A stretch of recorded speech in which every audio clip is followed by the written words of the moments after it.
Teatro Máscara Mágica has been around for about 35 years. We incorporated about 30 years ago. We started at the Old Globe Theater with my mentor teacher, Craig Noll. He was the one who put this little seed that this tree grew on. He was a man who loved the Latino culture. He also believed that one day San Diego would be 70% Latino.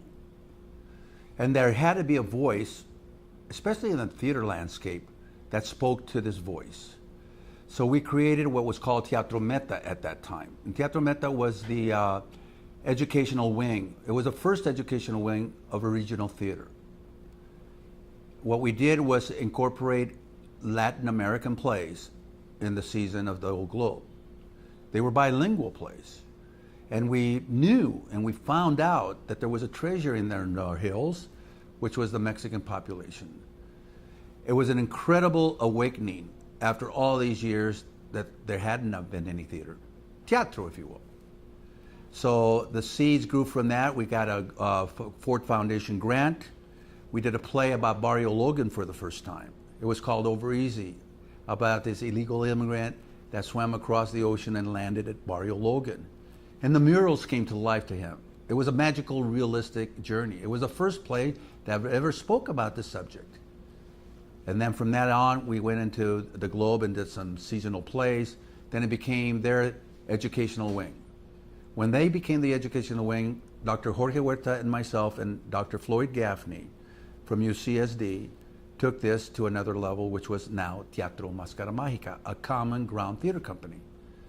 We're a multicultural theater wing.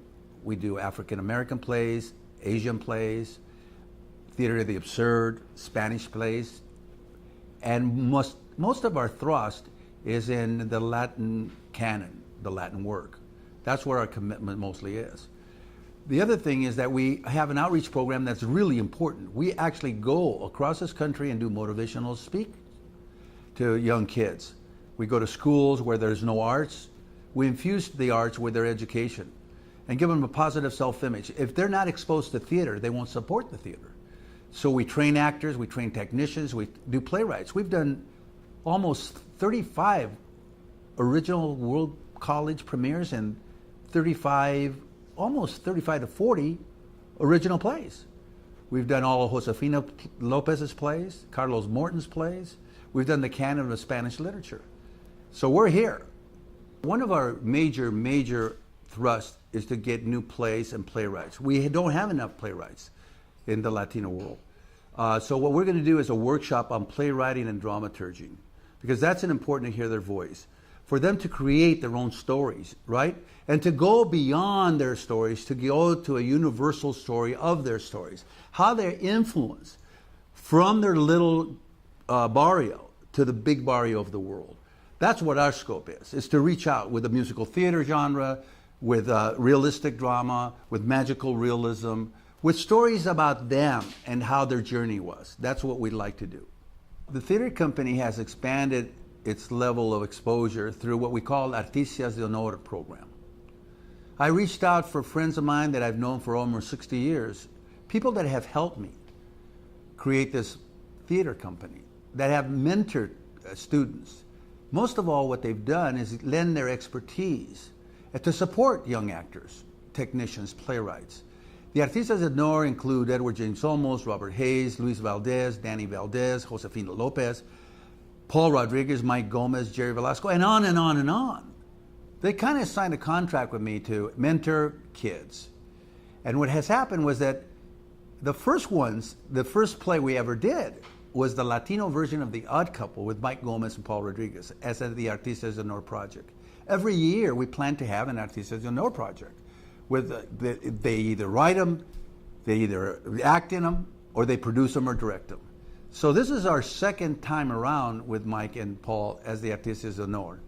I knew of Paul for 45 years. I knew him as a young comedian. We brought him to San Diego. He had never done a play. Can you believe that? He'd done movies and television, and he's a director, he's a producer, but he has never done a play. The Odd Couple, can you believe that? One of the greatest classical comedies. And he just nailed it. Then he wrote this little pilot that I saw when we were both doing this movie called Ruta Madre. He brought this sizzle drill of Paul and Paul Rodriguez Jr. and Edward James Olmos on a couch about a pitch that they were doing, the three generations. And I thought, my God, this could be a play about us not being on TV and his struggle and his journey of why Latinos are not on TV. We're the invisible, unknown faces. So he thought, yeah, maybe. And guess what? 2 years ago, we did the workshop production, and it was pretty good. His first play he wrote. Of course, it's a different style. It's really teatro. It's as valid as Zoot Suit, Real Women Have Curves. It's an issue play. It is Paul's vision of his journey, and we were very proud to have him do this. He's in love with theater. It's better for teatro. You know, maybe television's lost as the theater's gain with Paul Rodriguez. Teatro Máscara Mágica has the longest theatrical tradition in Southern California, called La Pastorela. La Pastorela was brought here in 1532 with the Spanish. And it took us a long time to do it, 30 years, to bring it to the right land, you know. Luis Valdez has done it at Teatro Campesino. Now it's become a theatrical tradition. We have 4 generations of actors, and we have people coming on their vacation to see our play.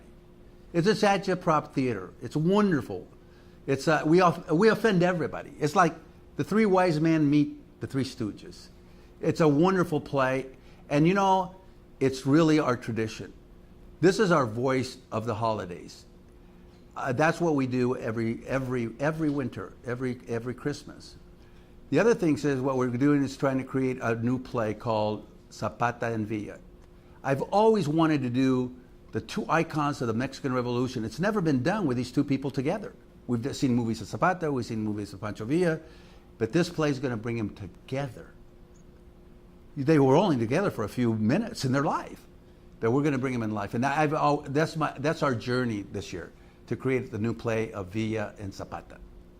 And the further year, we're going to revive The Odd Couple with Mike and Mike Gomez and Paul Rodriguez, and we're planning to do other projects that are incredibly important to us. You are very important, because if the word doesn't pass around, right? If we don't tell the story of stories, then we'll become those invisible people again. I want to thank everybody, because you know our theater is about volunteerism. Hardly anybody gets paid.